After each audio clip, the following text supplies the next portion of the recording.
thanks. Like, hey, Scoob, did you hear Nikki Blake is hosting a Scooby-Doo panel? No. Yeah. Like on today's Scooby-Doo episode, Scooby-Doo and Shaggy meet Nikki Blake. Yeah, and a Scooby Panel. Like, we need to get this puppy started. Okay, Nikki Blake, take it away, Scooby-Doo.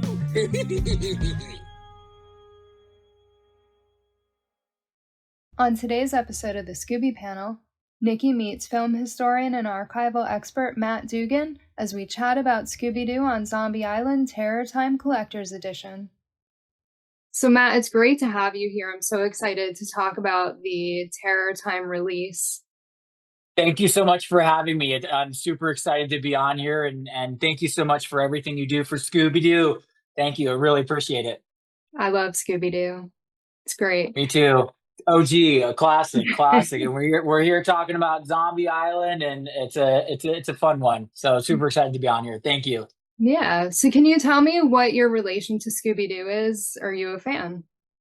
Oh, I'm a super fan. Yes. Actually, I grew up watching Scooby-Doo from the time I was probably maybe 2 or 3 years old. So, I'm a 90s baby. So I grew up in the early 90s. And I want to say one of my first Scooby-Doo films was Zombie Island. And then also the Scooby-Doo Where Are You? Obviously, I grew up on that on regular reruns. And then as those became regular on Cartoon Network and Boomerang, cable days and all that, those were regularly on reruns. But I have been a super fan since 2 or 3 years old. And there's a picture on the back of my essay booklet, which will go in the back, but we found a picture for me from 2002 watching Scooby-Doo. I was probably maybe 5 or 6 years old. I wasn't that old, but watching the Scooby-Doo live action film at the theater, which was really fun. So I go way back. Scooby-Doo, love it. That's great. We love to hear that. You're credited as a film historian and archival expert for Warner Brothers and Hanna-Barbera Productions. What experiences and insights led you to this specific field? Well, so I have been in like film archival and film history and the whole genre area for like the last probably 5 or 6 years. And it really started out of a passion for physical media, and it was before 4K Blu-ray, for instance, became really popular. So this was dating back to like DVD and, Blu-ray and, sort of that era of like, kind of transitioning to 4K. And that's kind of where I got started in that realm. And I had some friends who were, restoration people that literally they restore sound, and then they restore the film side. So I got to learn a little bit about both. And then in particular, obviously a huge fan of animation. And so, basically having an expert, a knowledge of like all of like studios titles of like, because studios have massive catalogs, as we know, and Scooby-Doo is such a massive franchise that dates back to the 60s and 70s. And there's so many shows that we, have spun off of the original. I mean, there's been maybe like 36 films since Zombie Island. And then on top of that, all the new animation series that have come out of that. So, and then all the other, shows that have been part of the Hanna-Barbera library for years.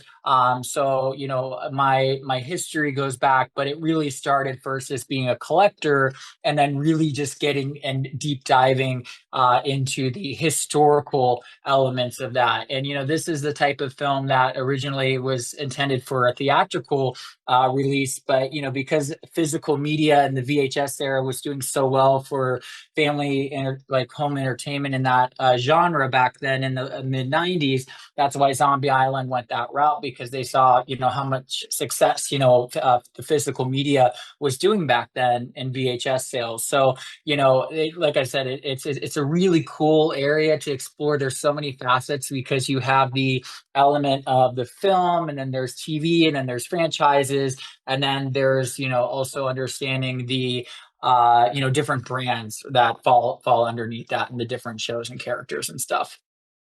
So you said it started as you being a collector. What did you collect? Yeah, so it started with collecting a bunch of different TV shows. So actually, I still have it's on my shelf. The Scooby-Doo, Where Are You? It was seasons 1 and 2 that came out on Blu-ray. So it was like a DVD, and then there was a separate Blu-ray set that came out. I want to say it was 2000 or 2010. So I still have that.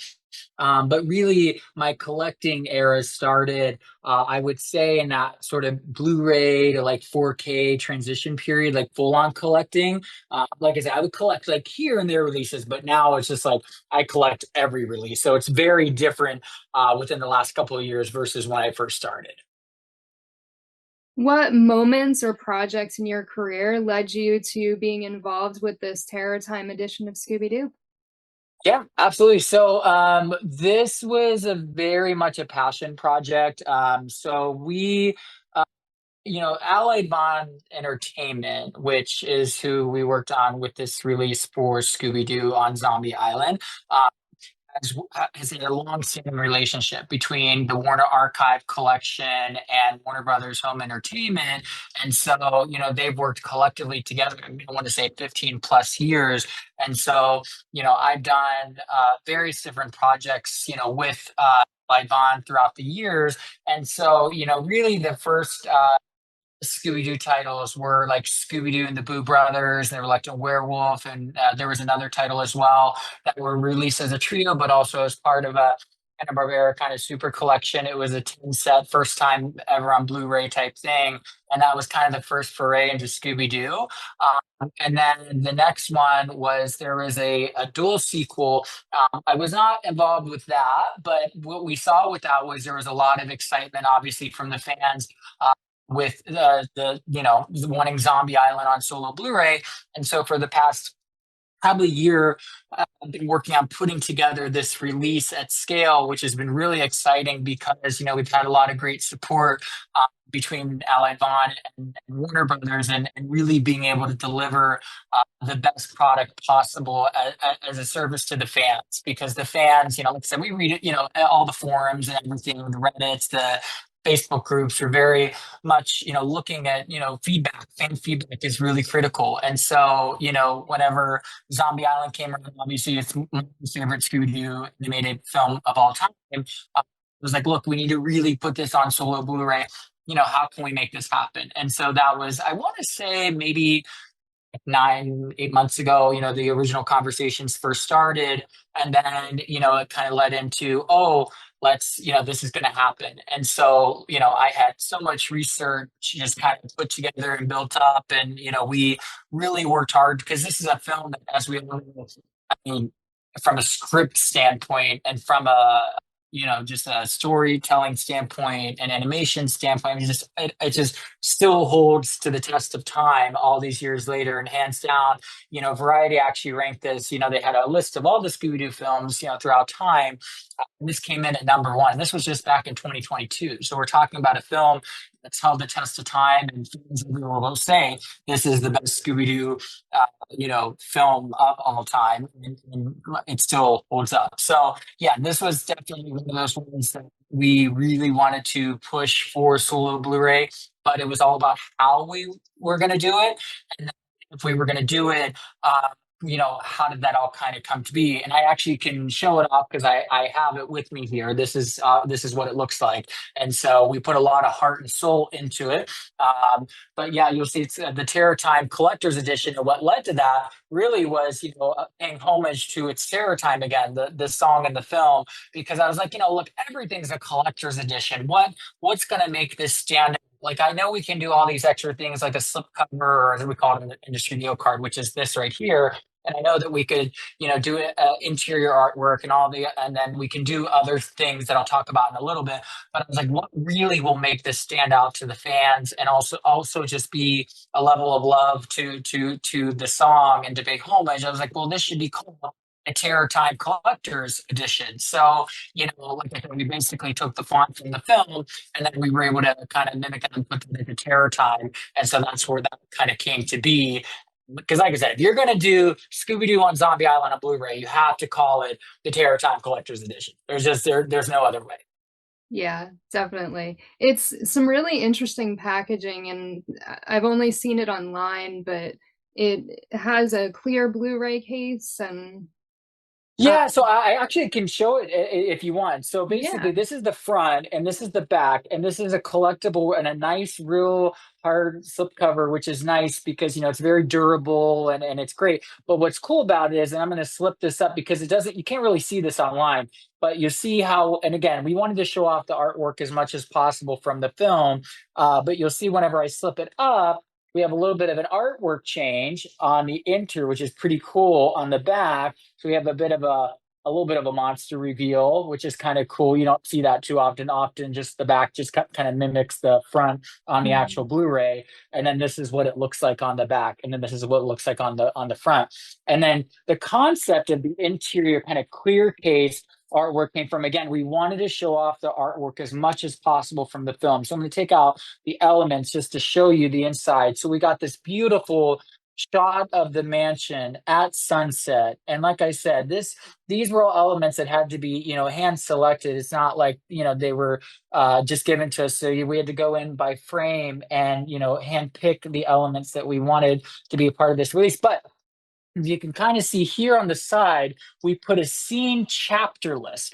So these are all the chapter lists that I know fans of the DVD might recognize, but we took the chapters from the DVD because the HD version of the film is actually not the same as the SD version. So the chapters, there were more chapters in the DVD version. So but those weren't like portable over. We had to go in by frame and then literally take the text, by hand and write each individual chapter out. And so we did that on the interior because physical media, for whatever reason, doesn't do chapter lists. It's like in the 2000s, late 90s, it was like an everyday thing. It was normal. And so we put it in there so that way that's displayed first. So I thought that was pretty cool. That was a great way to kind of pay homage to like that kind of era whenever this came out, because the original DVD was kind of like, there was one version, there were multiple versions, but there was one version that was kind of foldable out and you could kind of see the chapter list on it.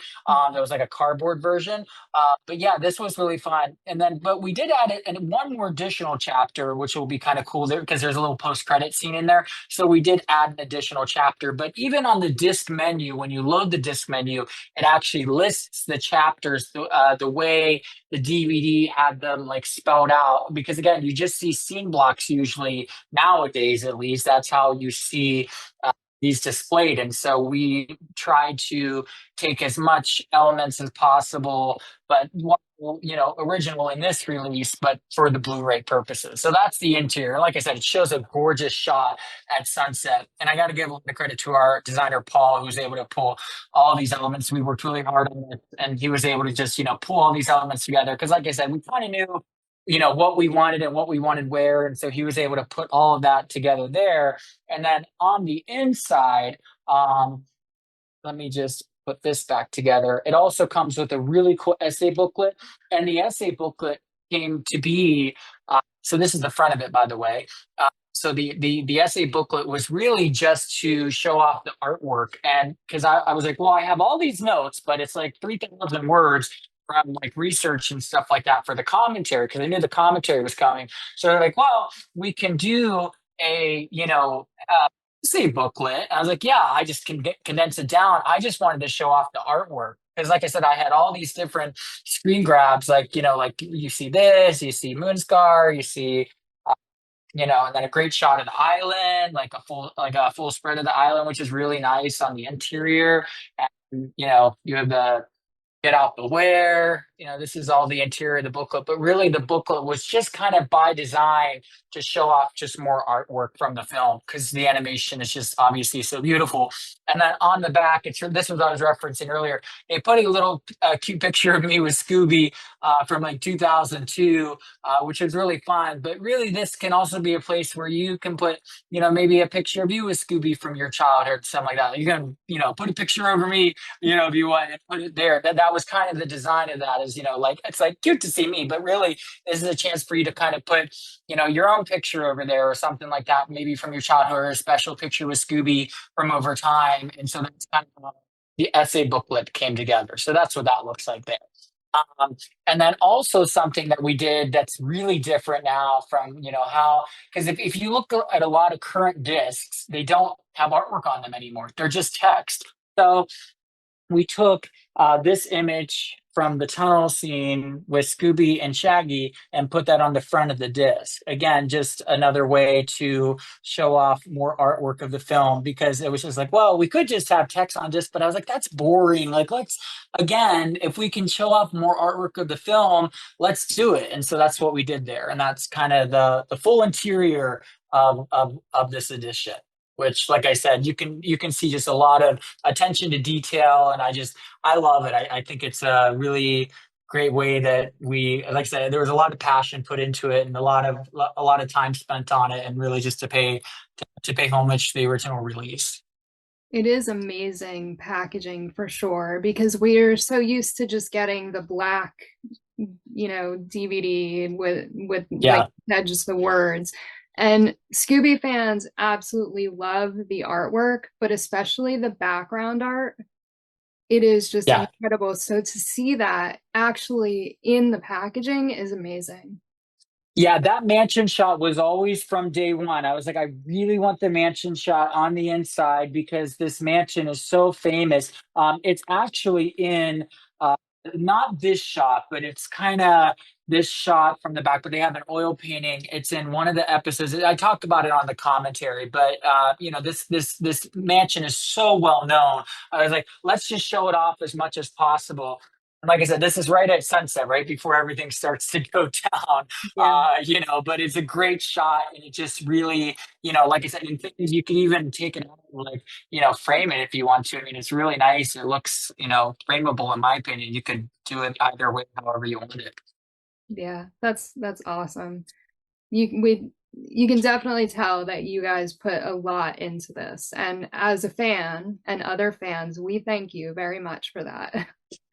Yeah, no, we wanted this to, like I said, I had been pushing for this for, about a good year for to make this happen. Like I said, maybe a little less than a year, but I was just like, if we can find a way to make this happen, let's do it. But if we're gonna do it, let's do it right, and let's like really pour the heart and soul into it. And like I said, it's something where it's not just like, oh, we just kind of threw it over. And what I will add too is the quality of the film looks really, I mean, it's always looked nice, but this is not a new scan, so this is the HD scan. But what we did was we maxed out the bit rate, because with physical media, and that's kind of the difference between streaming and physical. And obviously physical, you have your media forever, so that's important to note, without a subscription, and you don't have to worry about anybody taking it away from you. That's the beautiful thing about physical media.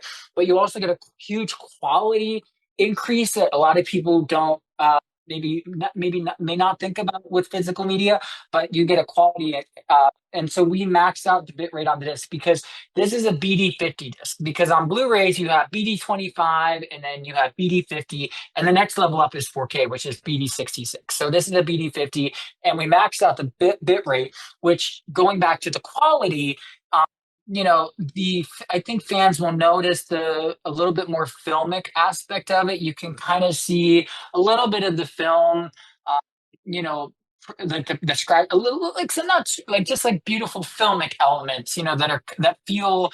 I think people had talked about this. It might have been on like the DVD or something like that. I felt very filmic, Mhm. and I feel like that quality is back. Like, it felt like watching, and obviously it's an HD quality, but that just filmic vibe or whatnot. It's not like blown out, but just from a quality standpoint, it just feels very, just like you can feel the print. It's very nice, like I said, throughout, and the sound is really good. But like the picture, I love, and I think it looks gorgeous. But that's what happens when you can mix out the bit rate. You don't get that with streaming, lower quality discs. When you have the space on a BD50, let's use it, really max out the bit rate. And that's what we did with it. So outside of just the packaging and the design and all those elements, it was, how can we, do this in the highest quality way possible? And like I said, we didn't have to max out the bit rate, but that was also part of like the design of this, is like, let's make this the highest quality version. Like I said, we're going to go all out on the packaging.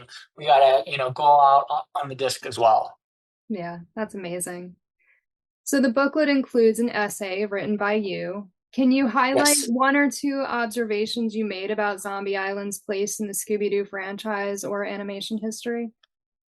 Yeah, it has, like I said, it goes back to the test of time. And, in the essay, I talk about that. And, I also mentioned, and this is talked about in the commentary, but, the filmmakers of this film had a lot of freedom in making this project. And I think that we had the same exact level of freedom in being able to bring this to Blu-ray. So when people and creatives of any kind are given that leverage and ability to do what they do best and create and not have a lot of oversight and just being able to do what they do best and create, you can create something real of quality. And so in doing research and putting this together, I think that's something to highlight. And then also, something really fun is, this score for the film was recorded at Paramount Studios. I mean, it's closed since the film came out. The last film to ever have their score done there was Wally.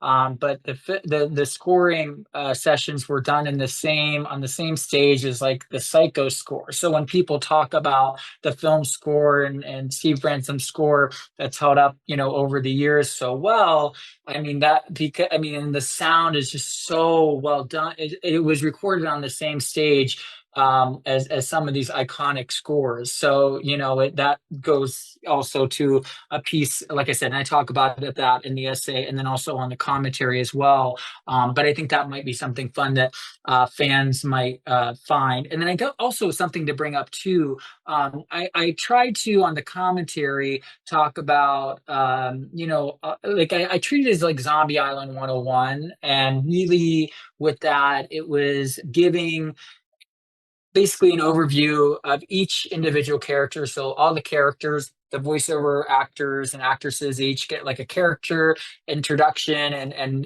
kind of like a little biography, like people may not know fun facts. And I don't want to spoil it because there's a lot of cool, interesting things that they may not know.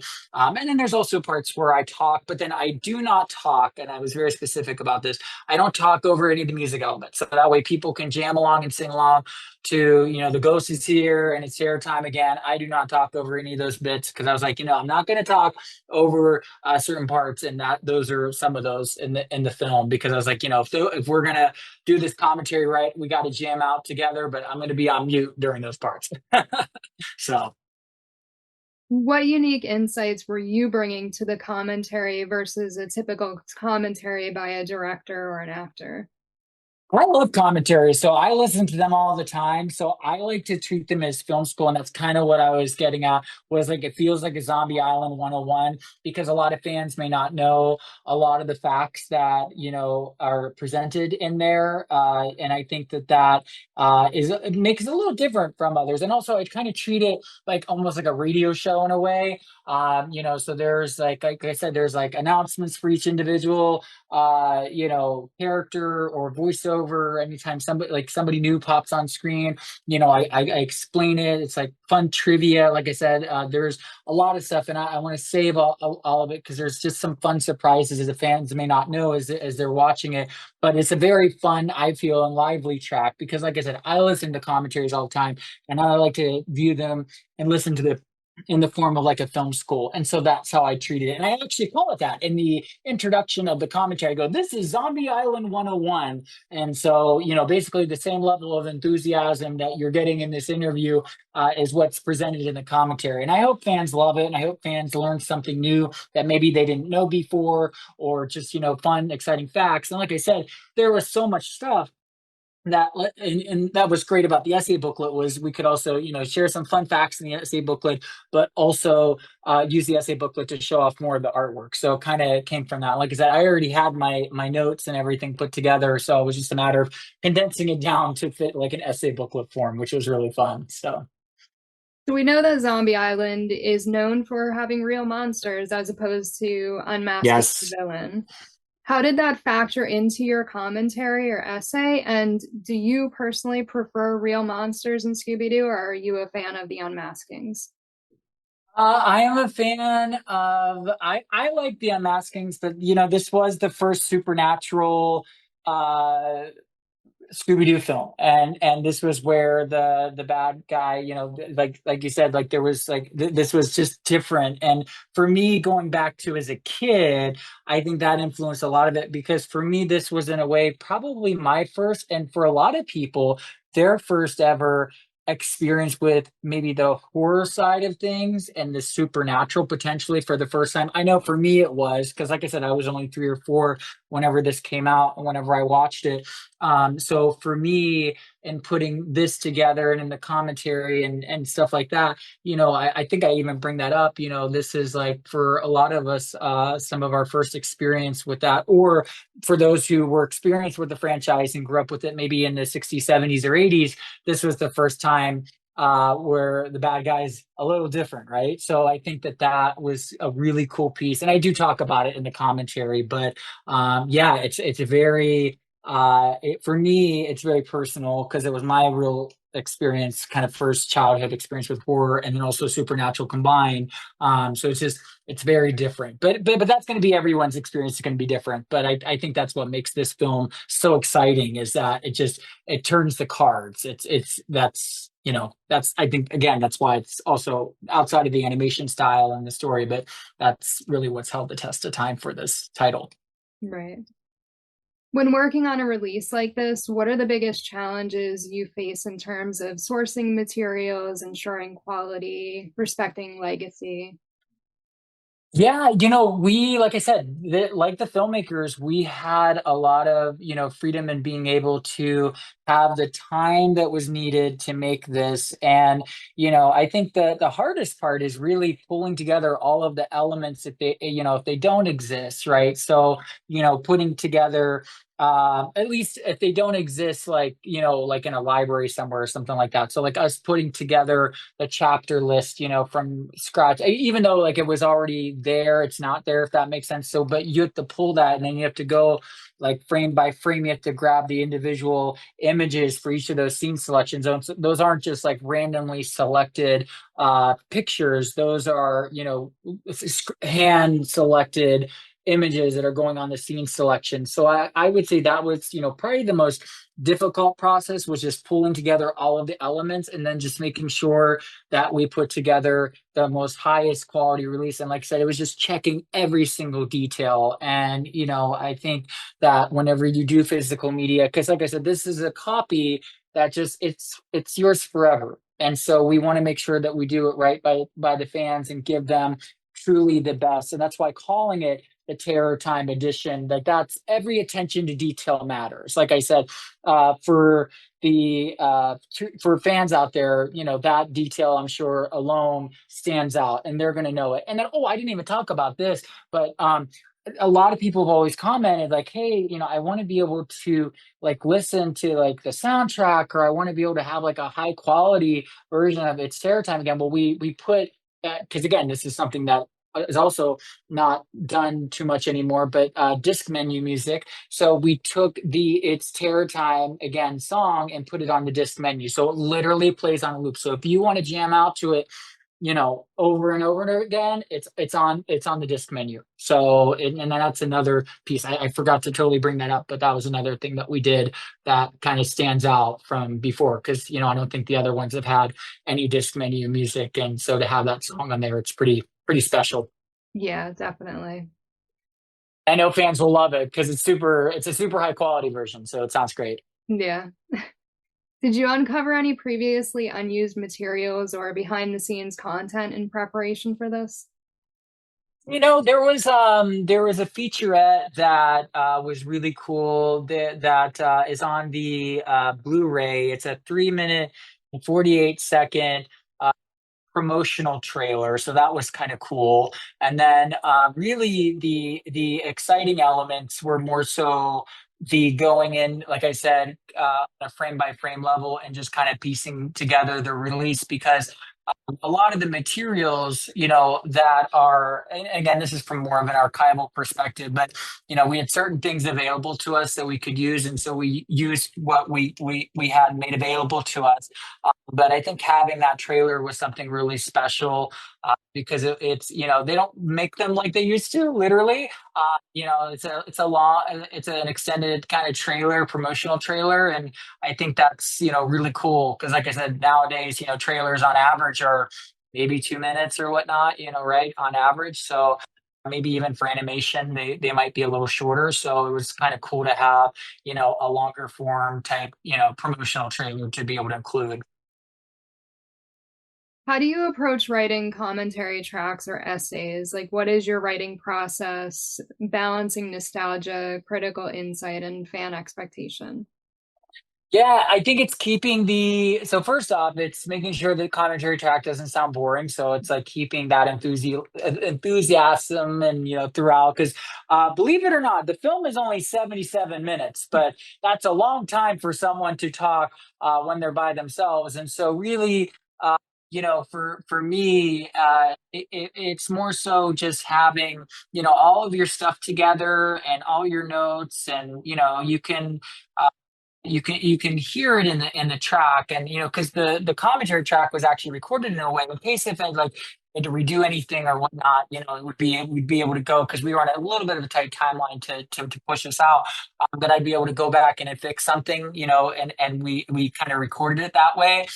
But it was great. There were no notes, and I was super thrilled because used to kind of getting notes, but they were just like, this commentary track is so exciting, and it's fun. But from a structural standpoint, it was really just honoring all of the voiceover talents, like every single one, from the major talent to the minor talents, like people you wouldn't even, again, I'm going to save the surprises for the commentary because I think it's special when people like learn like certain facts about certain talents who were like part of the Growlings comedy troupe, which is pretty cool. Like there's just like fun stuff like that, but each individual talent gets introduced, and it's really it was fun to be able to honor them that way because so this was like the last production to record at the Hanna-Barbera office before they moved. So like this was literally the last production to record the voiceover talent inside of that space.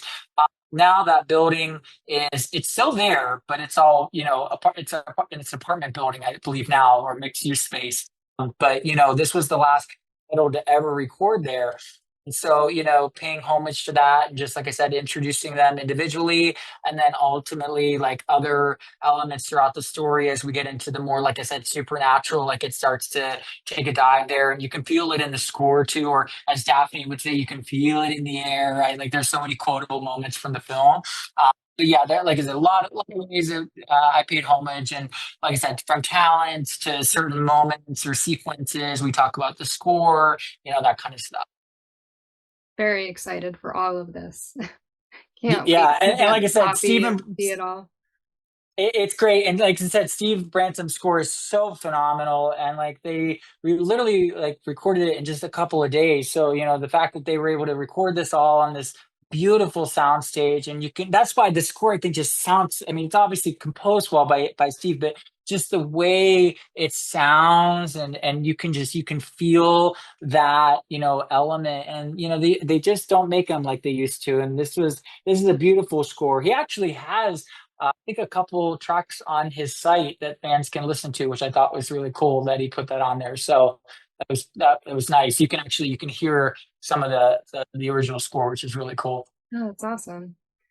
Are there any future Scooby-Doo or Hanna-Barbera archival projects you're hoping to work on? And what would your dream collector's edition look like?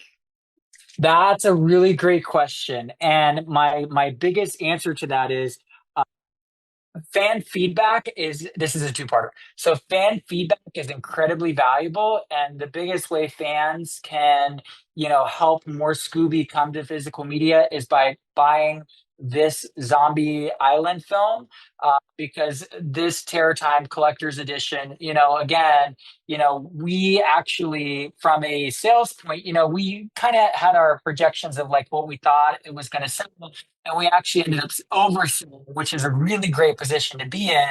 And so, from a projection and from a planning standpoint, it was really exciting to see fans really wanting this. but also like, by them continuing to also, buy this. And like I said, there will be copies available, but I think between retailers and direct to consumer, we've sold through like 80% of the inventory, right? So it's a really big deal. And so the biggest way to get more Scooby is to literally buy this release. And so there are so many projects that, I'm sorry, my cat, who's also a Scooby-Doo fan, might pop in. She loves anytime the cats pop in. She does love that on Zombie Island. But literally, it's one of those things where, yeah, just by supporting this title, it will give that, to say, hey, look, maybe there's potential for more. And I would say, from my point of view, there are so many titles from Scooby that I have, just, internally, just, been looking at. I can't talk about what those titles are, but I will say that obviously you can tell that a lot of heart and soul was poured into this project. So imagine, what we can do, when we have more titles, right? So, and more titles to be able to do this kind of stuff with. So, you know, the biggest thing is, yeah, have fans get the copy, and fans get this, because like I said, this release will help us get more Scooby out. Like I said, I want to get more Scooby out, and I know that, Ally Vaughn, who owns Movie Zing, who has the relationship with Warner Brothers Home Entertainment and Warner Archive. Like I said, they worked with them, like, I think, since the beginning. They are really, we all want to do more Scooby. So I think, just, please support this particular release, and hopefully we get more Scooby, because nothing would make me more excited than to be able to do more Scooby. Like I said, there are titles out there that, it's just like, hey, this would be great to do. I can't say what they are, but I would say that, let's get this release out, and then let's hope we get a lot more, because we love Scooby. There's so many different shows for Scooby. There's so many different movies, as we know, that haven't made it to Blu-ray and or physical media or box sets, or there's so many different ways that we can get creative internally. And so, like I said, the biggest way to get more Scooby is to get this release. A lot of Scooby fans are also collectors, and a lot of us Yep. believe that physical media is extremely important because, one, we want it for our collections, and two, we've seen HBO Max and taking off Scooby, and then you can't watch it. With the disc, you have it forever. Right. With the disc, you have it, but that's physical media. That's kind of the element that people realize is, or may not realize, is that you don't need to rely on a streaming subscription or service to be able to have physical media. That disc, I think Christopher Nolan put it perfectly. That disc is yours forever, and nobody can take that from you. So that's why physical media is so important, more than ever. Right. Did you see Return to Zombie Island? And if so, how do you think it stood up to the original movie? I actually had watched parts of it. Every film is a work of art from artists. And, I know that, that title amongst the fandom is, the original is, much preferred amongst the fandom, but a group of artists still worked on that title. So, in terms of that, I say, artists worked on that, and, that's a title that was released. But I think that fans, and we all know that the original Zombie Island is the original, and is ultimately the one that fans have come, like all of us have come to love and enjoy over the years, and go back to watch.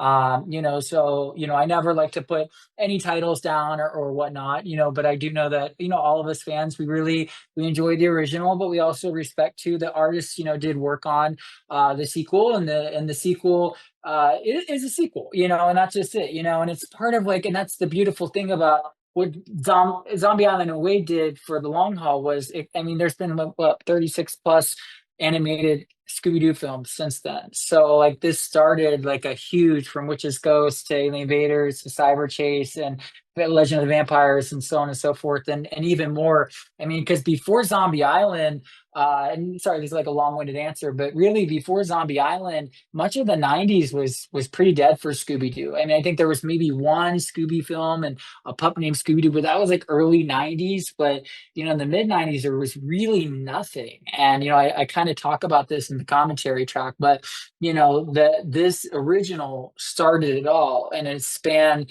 and from I said the beginning, as scaled the test of time, and is still here today, and fans love and respect this film. And it really shows, because I keep seeing, and I love it on my feed. I keep seeing Zombie Island getting posted left and right, and it's just like we all love this. Like we just continue to cherish it, and I love it. Actually, I got a message from a friend from high school, and he was like, "Oh my gosh, I'm so excited to be able to share this with my kid." He was so excited to be able to get it on Blu-ray, to be able to share with his 3-year-old. And so that's kind of exciting that now as a new generation, as we all grow up, we're able to share this with different people, and like he's able to share it with his daughter. So it's a really cool aspect that this spawns so many films and sequels and stuff like that. I think, like I said, 36 plus. It's been incredible continuous run. So, and it all started with Zombie Island. Right. Yeah. To me, I think Zombie Island is what saved the franchise. Like, everyone says Scrappy. It did. I don't know how you feel about Scrappy, but I think that Scrappy was introduced, and I love Scrappy, and even like Scooby Dum. Like, I love all the Scooby characters, all the ones from throughout the years. There's no character in particular that I hate. I love them all.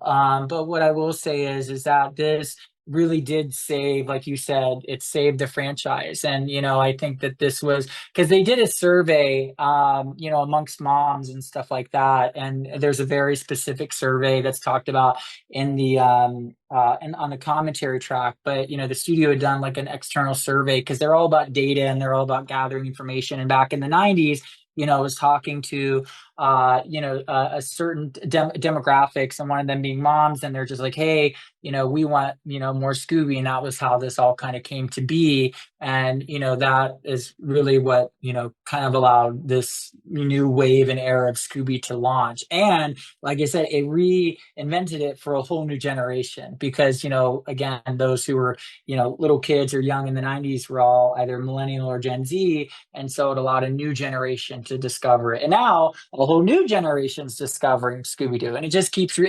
rediscovering. So, and this is a great way to kind of bring it back out for new levels of fans. But yeah, this truly reinvented the franchise, because before this, it was pretty bad. I mean, not bad, but just it was just not. It was just a slow time for Scooby in the 90s. yeah. Much of the 90s, mid 90s, yeah.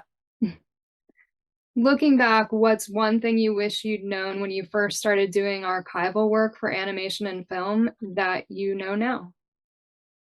That's a really great question. I think it would be element prep would be the biggest thing, because there's a certain workflow, right? Like putting together stuff to honor the legacy of a title, and honoring the fandom and stuff like that.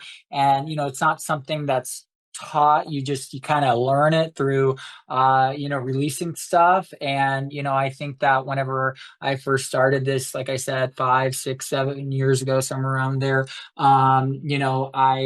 I didn't quite know the level of fans, service, or quite like, again, like pulling all the elements together, and having a structure for that, and there is a structure to it, but it's not taught. So you have to kind of self learn it in a way, but on your own, and just have to figure out the best strategy for it. And then also, I think that it's important to note, like, having the right people around you to be able to put these projects together, because without the right group of people, you're not able to put together these projects, right? So I think I've been incredibly grateful to have an incredible team to work with on these projects, and to make these things happen. Without them, none of this would be possible. Like I said, I could champion a title all day long, but it takes a teamwork to make the dream work. That's why I wish I live in the dream. But it takes teamwork to make the dream work, and this title was truly a team effort. And like I said,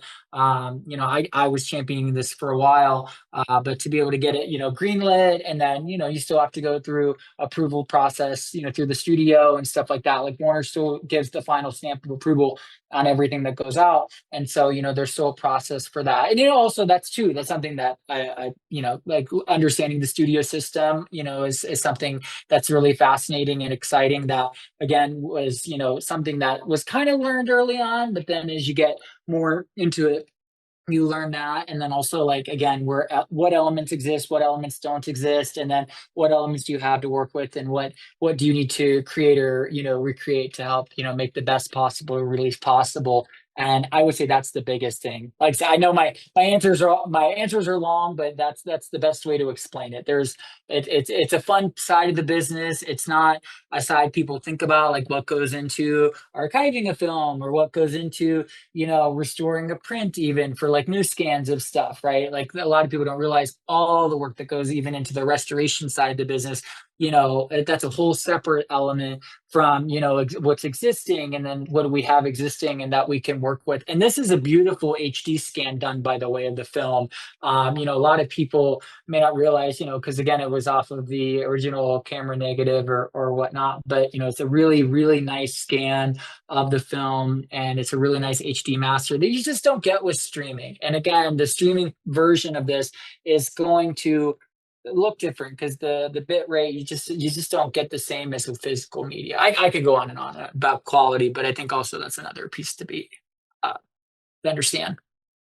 I appreciate your long answers because I do really like learning all the behind the scenes stuff Yeah. and how things come together. Like you said, people don't really know those processes. And part of why I started doing this is to get people to understand them because, the artists, the voice actors, everyone's putting all of their heart and soul into these things. And a lot of people don't even know who they are.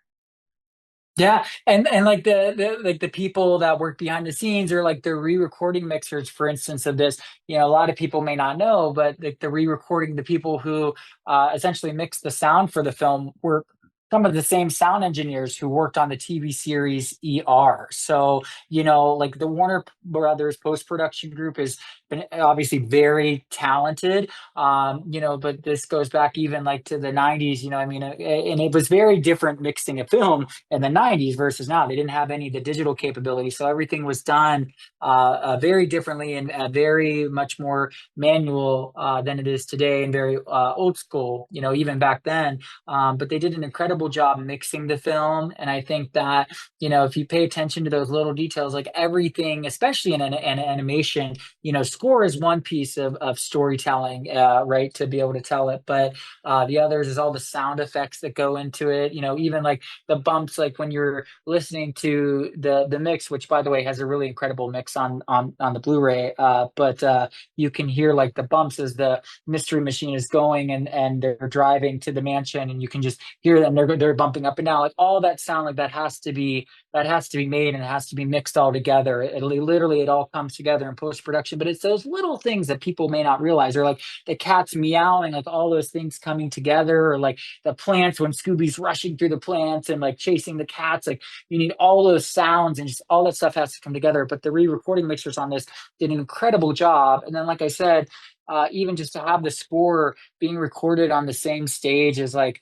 Psycho and Wally. I mean, there's a huge range, by the way, of films, but I mean, it just goes to show you the historicness of this film. So, My final question is, what is yeah. your favorite scene from Scooby-Doo on Zombie Island? My favorite scene is whenever the zombies first start to kind of come out of the water, and you see like the zombie tourists. Like I think that they're like the most interesting of characters, because you see all these different like zombies who have been trapped in these souls, who have been trapped for all these years, but you see all kinds. You see the pirates, you see the zombie tourists, but the zombie tourist has always stuck with me. And then I think, we get it right into like it's terror time again, and the chase scenes. Like those scenes have always stuck out to me. And then I've always kind of loved the scenes with the cats, because I find it funny, because again, they knew how to balance humor and horror. And so, you have a moment of like scary, and then you go, like I said, and it starts with kind of like a chase scene, and the way the opening of the film starts with the chase scene.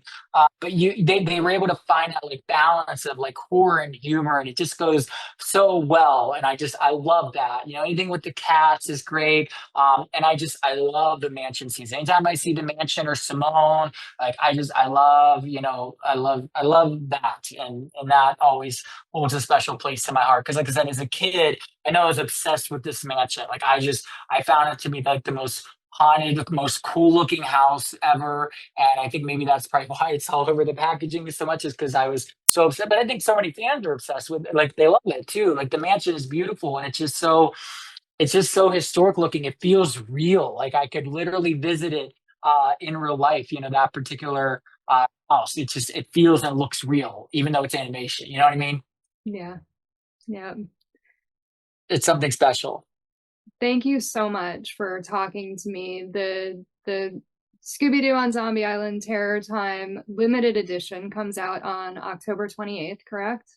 Yes, it does. It streets October 28th, so it's literally this week, and it's coming up fast. And get your copy in. And like I said, I hope people can really take this and be able to frame this, or like I said, even on the back of the essay booklet, you can cover me up. Put your picture of you and Scooby, or something from your childhood, or maybe from a signing that you went to, and put that there. Honor this film. And it's like I said, you get literally two pieces. You got a slipcover and a Blu-ray, and it's just so beautiful. I literally was so honored to work on it, and I really hope we get to do more Scooby. It would make me so happy.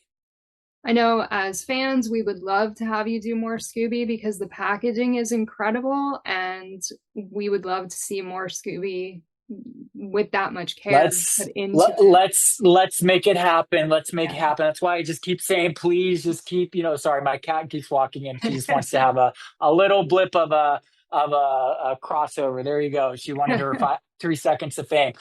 She loved Scooby, by the way. This is her favorite Scooby. But yeah. So the biggest ways to get more Scoobies, just get this. And Movie Zing, like I said, who was very much responsible there underneath the Allied Bond umbrella for making this particular release happen. They extended their coupon code. I'm not trying to be salesy or whatever, but they actually extended it. I think it expired originally on the 13th. They extended it through the 28th, through the release. You can get $4 off on Movies Inc. site, and I think it's the first title that pops up on the homepage. But they're a smaller entity than maybe some of the bigger stores out there. So I just encourage people to get it from Movies Inc. because, like I said, hopefully we can do more Scooby. Like nothing would make me more happier than to be able to, do series or more Scooby features. And like I said, there's a great, incredible list, and I think that fans would love that too. As you said, we all want more Scooby. So the best way to do it is to get this Terror Time Collector's Edition. Because, like I said, it looks great on the shelf. It looks great on picture. Uh, we all want more Scooby. So it's a really exciting time. Yeah. Yeah. Do you know how many copies were made? It's limited edition, right? Was there a certain amount? It's a limited edition. I don't have the exact count on hand. I just know from a sales point, think it was like I said, it was like last I checked, which was like 2 or 3 days ago, it was like 80% of the inventory had been sold between retailer and consumers. So it oversold, which was great.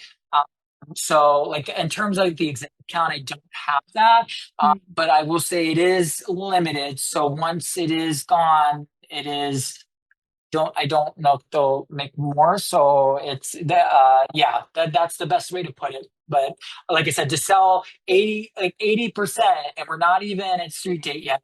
I mean, that's incredible. And it overperformed, which is really great. It's great news. But that goes to show you just how much excitement there is for this release. I mean, but it kind of had that expectation. Like I was just like, I have a feeling this is going to oversell, but you always have to try to be, in your project planning, and you have to balance, what you think and and so, but with this is overperformed, and it's really exciting. And so I would say get your orders in, and let's hope for more Scooby, because like I said, I can't stress it enough. Nothing would make all of us more happier to do more Scooby, because this is a beautiful release, and it's going to look great on the shelf. It Oh looks yeah. really great on the shelf. Yeah, fans love Zombie Island. It's definitely a fan favorite, so it was a great addition to put out, and I know I'm excited for it. I know a lot of other people are excited for it, and selling 80% before street date is amazing. Yeah, like when I heard that, like I said, I was just like, this is incredible. That, goes to show that fans really want this, and like, let's just, let's sell out. That would be great. Let's just sell out. That would be the big, yeah, that would be huge. I mean, hey, because again, uh, this edition is limited. Well, like I said, I don't have the exact count, but to sell 80%, I mean, it's really very very rare, and it's really for titles like this that are have such a legacy to it, that this does happen. So like I said, I kind of expected it to overperform, but it really overperformed even probably my initial projections and what I was expecting. I was thinking, oh, maybe like 50 to 60, because these are all pre-orders. These are all not at street date. So and people tend to buy even closer to street date. So, and I know this will be coming out closer to street date. So hopefully people can get a copy in, and I think, you know, uh, this will hopefully lead to more Scooby, which it's literally, you could say that 1,000 times, but we would love more Scooby. Absolutely. Yeah. Is there anything else that you want to say before we end this? I just want to say thank you so much for your dedication to Scooby-Doo and to the Scooby fandom. I love your page. I love, Well, thank you. everything that you've done for Scooby, and just, to all the fans out there, thank you for your continued love of Scooby. I think we all share that in common from dating back to our childhoods. And I think that that's a common bond that we all share, that's really exciting, and, something that we should all, hopefully, like I was telling somebody on an interview the other day, I was like, it'd be great to be able to sit around campfire style with everybody after they get their copies, and just do one big like Zombie Island party for Halloween or something like that on Zoom, or just be fun to just see everybody's reactions once they get their copies, because it's truly something special. And hopefully, everybody will be able to share this with their friends, their family, and and just be able to cherish this. And again, this is something that is forever. So, it's something that you can cherish forever, and not have to worry about having a subscription or anything like that. So that's also something really exciting about this release. So that's what I would say about it in closing. Well, thank you for thinking about the fans with this release. We do appreciate it. And thank you so much for your time. This has been great, very informative. So excited to get this. And we will definitely try to sell this out so that we can get more Scooby. Yes, we want more Scooby. Yeah, and thank you so much for just taking the time, and like I said, your dedication to Scooby, and like I said, huge fan of your page, and I love your Instagram, and it's so fun seeing all your posts. So thank you so much, and thanks for everyone for watching, and I hope you guys enjoy this Terror Time Collector's Edition, because like I said, we did work really hard on this, and I hope that all the fans love it just as much as we loved putting this together for you. So Thank you so much, Matt. yeah, thanks so much, you guys. Have a great one. Thank you. Thank you for tuning in to another Scooby panel. I'm Nikki Blake from ScoobyAddicts.com. If you like these panels, please subscribe to my channel for more great discussions. A huge shout out to our patrons, Julie Rosen, Ross from ScoobyFan.net, Tagus, Garrett Spencer, Paul the Scooby Dude, and Jesse. If you would like to support the Scooby panel, please go to patreon.com/ScoobyAddicts. A very special thank you to film historian and archival expert Matt Dugan. Scooby Panel is available in podcast form on most podcast platforms, or as a web series on YouTube. You can find Scooby Panel on Instagram, Facebook, and X as @ScoobyPanel. We are part of the Collector's Maze Network, where you can find all things geek. Scooby and Shaggy were voiced by Scott Innes. Check out Scott's website, onescottshop.com. Scooby Addicts artwork by Will Davenport. Scooby Panel logo by Garrett Spencer. Video editing by Nikki Blake. Music composed and performed by Bovine Nightmares. Please join us next time for another Scooby Panel.